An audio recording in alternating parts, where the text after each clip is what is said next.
All right, we are back with another Pick'em video. It is Thursday, January 15th in the NBA. We have a 2 o'clock Berlin game. I might mention something on that, but obviously most of these games are going to be the normal time.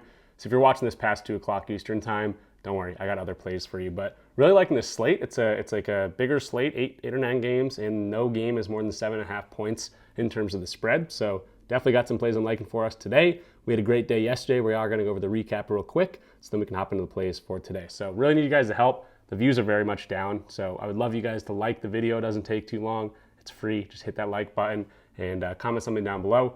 Just lets YouTube know that you're enjoying the content and pushes it out a little bit more. So let's hop into the recap of yesterday's picks so we can start talking about the plays for today. And it was a great day. So great bounce back opportunity for us, and we delivered. The one miss we did have was Jamal Murray over his 4.5 rebounds at -107. He only had 2 rebounds in that game. Played really well, 33 points and another win against the Dallas Mavericks. But we had some really good reads up top. If this was a day to ladder some stuff, it was hindsight, but we didn't end up laddering anything. But we did have Precious Achiuwa over the 6.5 boards at +110. He ends with 14 rebounds, also had 20 points in that win against the Knicks, his old team. And then Igor Demon, he had 2.5 3-point line at +125. Yeah, he had 2 threes very early on in this game. He ends with 5 3-pointers. So hopefully you guys made some money there. Evan Mobley, 20.5 points and assists. I think this eventually went to 21.5, but he cashed that regardless. He was tracking the entire game. This was a blowout. So he had this early on in the fourth quarter, I believe. But I think he only ended with 23 or 24 points and assists, but still a nice, easy winner there for us. So definitely a bounce back spot. Thank God we delivered here. And then John Collins, I was loving this play. This went to 15.5. I think I saw it at 16.5 at one point, but then he ended up ultimately getting ruled out after Zubac ended up getting ruled out. So I was feeling great about that one. Unfortunately, he doesn't go out there and play. So great bounce back spot, 2.15 units of profit. Going to try to ride the momentum into today and see the plays that we got for us today. And before we jump into any official video picks, I do want to mention this 2 o'clock game if you guys want to get some action down on it. So I might include one of these or even both of these in the recap. You might see it, in which case they would be official video picks. But the 2 guys I'm looking at for this game, first off, starting with Franz Wagner. He is German. They're playing in Berlin. This is an ultimate home game for him, but he hasn't played since December 7th, and he only played 7 minutes in that game before getting injured. Now he's going to return, and he's projected for 24 minutes, which is actually more than I thought he might get. 24 minutes is the projection. I guess they probably don't even really know what's going on with him. We'll see if he gets that much time, but typically guys that are coming back from injuries that kept him out for about a month and a week here, month and a half, are going to get around 16 to 25 minutes, depending on the guy. And this is a younger dude, and he's playing in his home country of Germany. So I like this spot for him. 15.5 points. Very, very low for him. And I know he might not get a whole bunch of time, but I did look at the last few years, just looking at all games over the last few years, and I'm not expecting a ton of minutes from him. But again, even if we cap this at 25 minutes, he's over this in 53% of games. If he's going to get more than 15 minutes, this jumps to a 70% hit rate, so that gets rid of games that he literally got injured or whatever and missed most of the game. But if he's going to get 15 to 25 minutes, you can see what he's expecting. He's expected for 22 to 32. I don't know if we can expect that. But this is a hit rate that's obviously going to be ridiculous. Again, I kind of see it more of as like a 15 to 25 minutes, and that's kind of being even generous for a guy that's missed more than a month. But he can hit this even in limited time.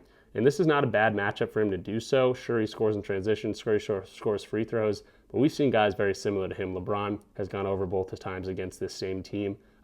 Scotty Barnes, RJ Barrett, both these guys have gone over. Positionally, they're also going over. So it's not like some horrible matchup. He can get some stuff in the pick and roll ball handling. He's going to have that really, really big country hometown crowd behind him. So Franz Wagner at 15.5, I kind of expect him to show up in this spot. So again, 15 to 25 minutes, I think that's pretty generous in terms of what's going on for his minutes today. I don't see him getting more than 25 minutes, but if he does, that's just awesome.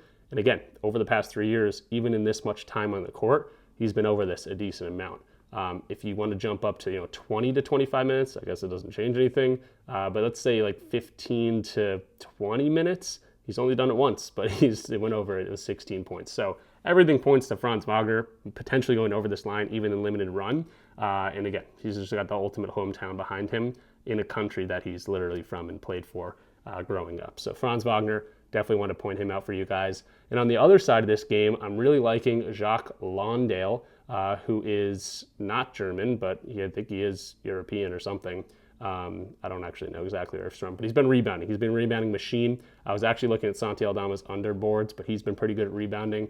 But this is a good spot for him to go in there and grab some boards. Again, looking at the projected minutes for this game, going over the Memphis Grizzlies, you can see he's projected, wherever he is, 29 minutes in this game. So he's projected for a decent amount of time. If we go to the expected 21 to 31, he's over this in about a million games almost in a row. 70% hit rate over his last 14, but if he's changed this the last 15 games, he's over that in about 90% of these games. And again, they're projected for 29 minutes on RotoWire. So we bumped this up to like 25 plus. Again, I kind of want to just look at this here.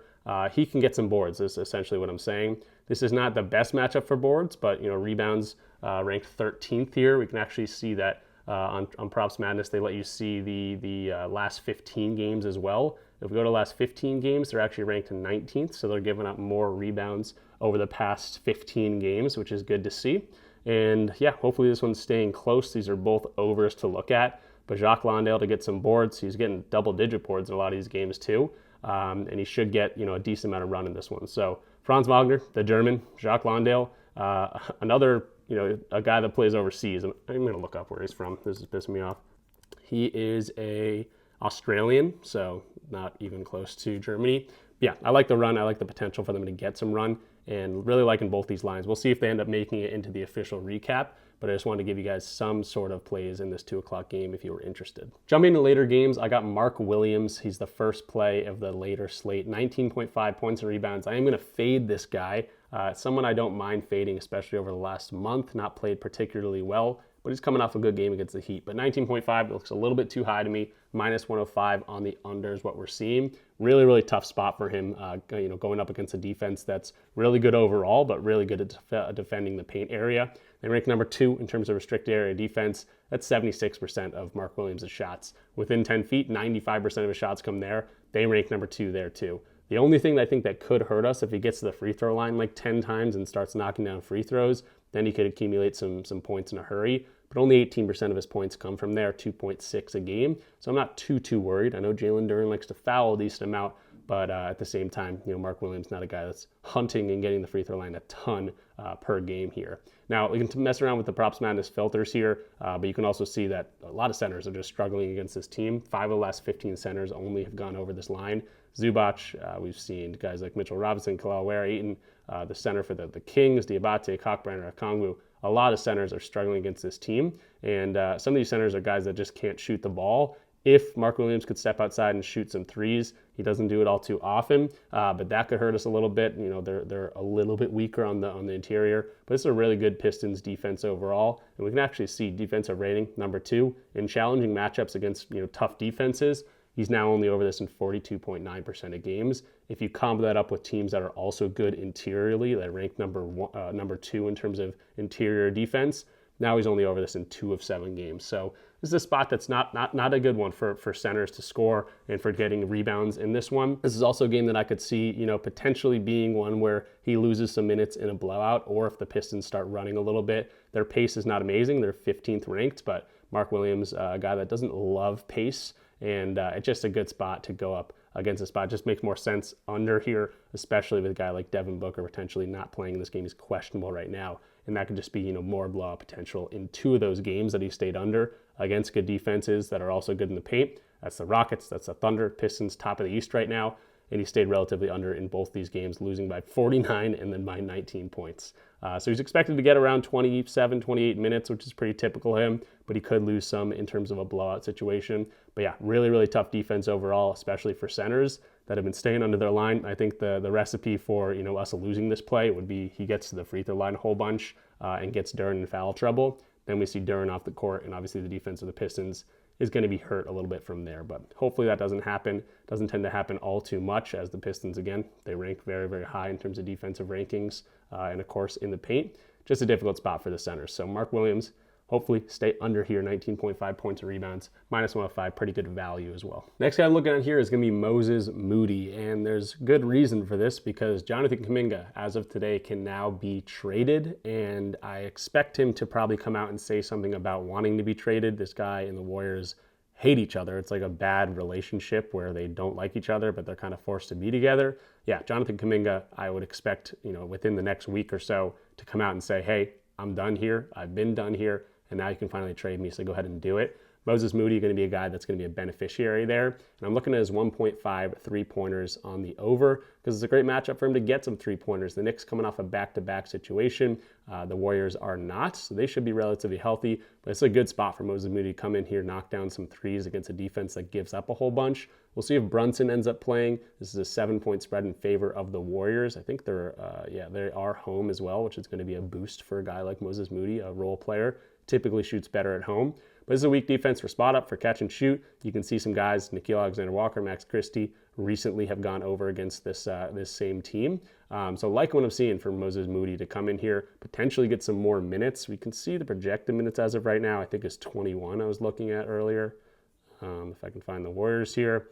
Projected minutes we can see is, Moses Moody 21 projected minutes. But you can see that they have a line here, probably like 18 to, let's say, 27 minutes or so. And with Jonathan Kuminga being kind of up in the air in terms of his status, not on the injury report or anything, but I could potentially see him, not even playing in this game. So Moody, I think he's going to see 20 plus minutes in this one if we can go to minutes. The hit rate's not going to jump up drastically, but definitely jumps up a decent amount. Actually, one three-pointer at least in all the last 20 games with 20 plus minutes. And I'd say like 20 to 29 minutes, especially if Moody's going to be a little bit moody tonight. And, not Moody, if Kuminga is going to be a little moody tonight and, be stubborn or whatever it might be. Now this jumps to a 68% hit rate, and you get the favorable matchup here with the three-pointers allowed. Favorable matchup in this much time in the court. He's been able to knock down some threes. So really liking the spot, really liking the value at minus 115.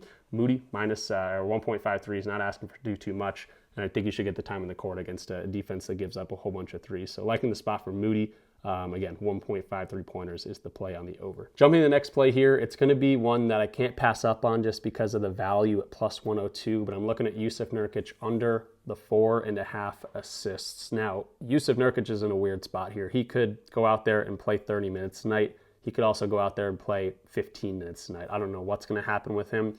There's a big injury report. I'd like this play at least a lot more. If Lauri Markkanen wasn't doubtful, he probably won't play today with that illness. But he could be upgraded. I think he already missed a game here. Kevin Love, also a game time decision. We know Walker Kessler's out. But again, weird scenario for Nurkic. He was healthy yesterday. They played yesterday. Bryce Sensabaugh went for like 41 points. And Nurkic ended up getting a DNP coach's decision, which is something that doesn't happen very often. Now, does that mean Nurkic is in the doghouse? It might mean that. Does that mean they're moving away from Nurkic and kind of going young guys more than him? It could absolutely mean that. But at the same time, they might have to play this guy just based on the fact that they don't have many other bigs.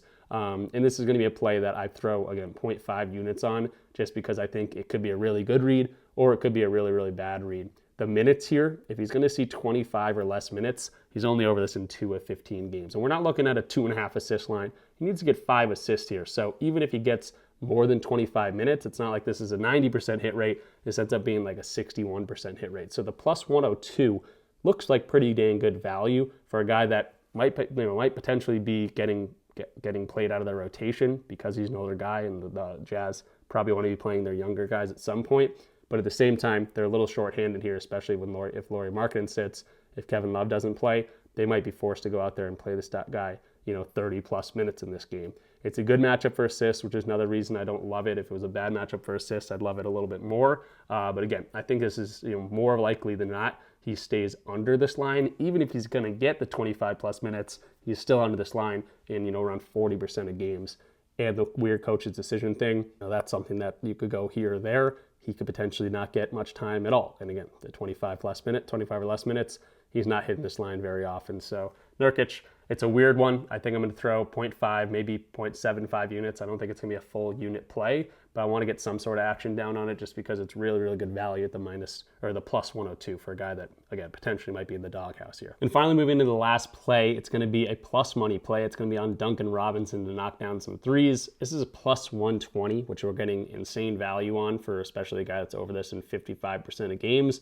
And we're not asking for too much. It's a three-point shooter, and he's got a 2.5 three-point line. We just need 3 threes to cash this thing out. And again, over a 55% hit rate over the last 20 games. Now, it is a difficult matchup on paper. They rank 8th in terms of above the break threes. That's 60% of Duncan Robinson's shots. They don't allow a whole bunch of spot up. They're actually really good at catch and shoot as well. But I think Duncan Robinson kind of thrives in these opportunities because messing around with the filters, you can see the suggested filters, 3-pointers allowed, they rank 5th in challenging matchups against teams that don't allow a whole bunch of free three-pointers. He's actually over this in 8 of 11 games, averaging almost 3 3-pointers per game. Sure, he's had some duds here, but only played 13 minutes in this game. A dud here where he shot 1 of 8, and then a dud here where he only even shot 4 threes. But this is against the Suns defense. We already talked about this Suns team. I like the Mark Williams under, and I like the potential for the Pistons to come out there and maybe even smack these guys around. I think a big part of that would be Duncan Robinson making and taking some hard 3-pointers here. And again, he thrives in that situation. The next thing I'll point to is it's not just the 3-pointers allowed that they are difficult on. They're really good at defending the catch and shoot areas too. But again, I played basketball. I was one of those players that I feel like I needed some pressure.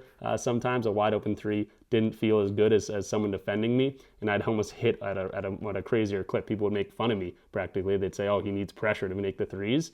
Duncan Robinson, kind of a 3-point specialist going into this game. And again, catch and shoot, challenging matchup. How about a 7 of 9% hit rate? Now, again, that's not even, that's both of these in here of 7 to 9. That's difficult. 3-pointers not allowed, but also difficult to the catch and shoot. If we get rid of this one, he's over, or I got rid of the wrong one.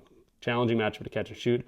81% hit rate. That's what I was looking for. So teams that are really good at closing out, teams that are good at staying on 3-point shooters, Duncan Robinson's absolutely crushing those guys. And again, maybe he's one of those guys that I know he has a quick trigger, dude that gets the ball and practically throws it right up. That's kind of like I was. So kind of attributing this to the way that I played basketball. If you felt that pressure and knew you needed to get it up quick, you already shoot pretty quick anyway, so it's almost like shooting an open shot here. So Duncan Robinson, a guy that thrives in difficult matchups. Again, not one that I would typically look at for a normal person, but if the hit rate's going to be there, it starts to make more sense in your head for Duncan Robinson to go in there, be the main 3-point shooter for this team, and Detroit might need him. Again, 6.5-point spread. I think they're going to go out there and hopefully crush Phoenix. Duncan Robinson gets this in the first half, and Mark Williams doesn't play a whole bunch in the second half. So yeah, again, difficult matchup, but liking what I'm seeing for Duncan Robinson. He's a hard shot taker, hard shot maker, likes the defensive pressure, and the stats are going to back that up. So liking the spot for him, just needs 3. He's done that many, many times so far this year. And the plus 120 price tag, kind of just icing on the cake for this one. And before we jump into the recap, you guys got to check out Pick'It. Is the #1 bet tracker out there, totally free for you guys to use and sign up. It syncs to whatever sports books you're on, whether that's DraftKings, FanDuel, PrizePicks, Underdog, whatever it might be. You just got to sync the sports book, and then it does all the rest for you. And you get, when you sign up with my code RichPicks, you get $3 or $100 just by signing up. So again, totally free for you guys to use, totally free to sign up. Use code RichPicks, get $3 or $100, just no strings attached, and then you'll be tracking all your plays. You want to know if you're winning or if you're losing. Like for me, I'm up 533.4 units over the last 2+ years or so, and I've really gone heavily over the past year. This is about 390 units since January of last year. And yeah, I attribute all my tracking to this. I don't have to do anything internally. I show you guys my hit rates and stuff in terms of the video picks, but these are all the plays that I gave out in the Discord. Every single slip, every single parlay, whatever it might be, all tracked, verified through Pick'It. So definitely check it out. You want to be tracking all your plays. Winning, losing, if you need to change some things up, or if you got some good stuff going on. So let's talk about what we went over in this one. We talked about 6 plays. I have them all for 1 unit as of right now. I don't know if I want 2 plays. They're both over, so it kind of correlates here for Franz and Jock Landale. And again, this is the earlier game. I was going to do 0.5 units on each of them, and then I was going to do 0.75 units on each of them. And then I was like, you know what, why don't I just go for the full unit on both of them, and then I have something to watch throughout the day. So I'm going to do that. If you guys can mess around with it, again, if you missed the earlier game, you've still got 4 more plays to pick from. But yeah, Franz Wagner is 15.5 points, hasn't played in a while, but he's playing in Germany. I like the extra boost there with the hometown country for him. And then Jock Landale, Australian, not European, as I might have thought. But I like the 6.5 boards. He's been getting double-digit boards in a lot of these games, and he's expected to play a whole bunch of times. So hopefully this one stays close. Hopefully it's a good game, and both these guys can, go over this line. Then we got Mark Williams on the under 19.5 points and rebounds. Hopefully the Pistons come out there and crush these guys, and Mark Williams doesn't do much in terms of the second half. Also a very difficult matchup for him. Duncan Robinson in that same game, I'm taking the over, plus 120. Absolutely crazy value for a guy that almost shoots better against difficult defenses, and this is one of those difficult defenses for 3-pointers, but I like the over, definitely. Moses Moody, this is going to be a Jonathan Kuminga potential, I don't know what's going to happen with Jonathan Kuminga, but today is the day that he can be traded, so we'll see what happens if he even goes out there and plays. Not in the injury report, but we'll see if the Warriors are like, yeah, we can finally get rid of this guy. Let's go ahead and do it. Or if even Kuminga says, I'm not playing until you guys send me out here. And then Yusuf Nurkic under his 4.5 assists. I'm throwing a full unit on it.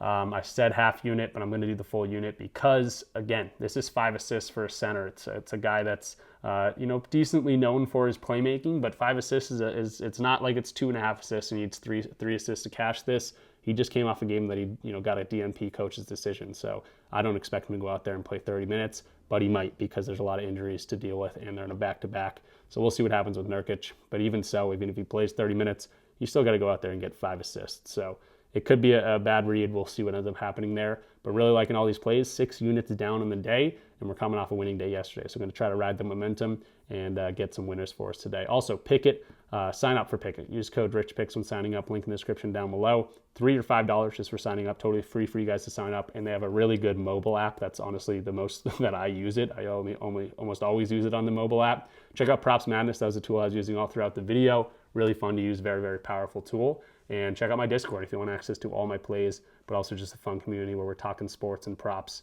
and celebrating wins and definitely complaining about players that end up selling our bag.